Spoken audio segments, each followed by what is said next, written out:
তেলিয়ামুড়ার গামাইবাড়ি এলাকায় মর্মান্তিক ঘটনা। বাড়ি বাথরুমে স্নান করতে গিয়ে বিদ্যুৎস্পৃষ্ট হয়ে মৃত্যু হয় ৩০ বছর বয়সী সরস্বতী চৌধুরী ওরফে মন্টি চৌধুরী।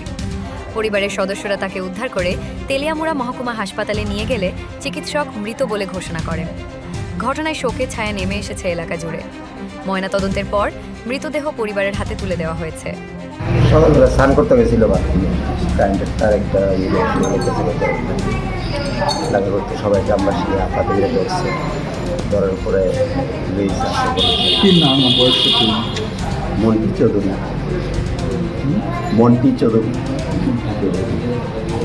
কেমন তোমার বাচ্চা কাচ্চা কেমন আছে? একটা মেয়ে আছে হাসপাতালে। বাড়ি কোন জায়গায়? বাড়ি গামাইবাড়ি প্রযুক্তি। গামাইবাড়ি প্রযুক্তি হাসপাতাল রয়েছেন নাই, তার কোনো কথা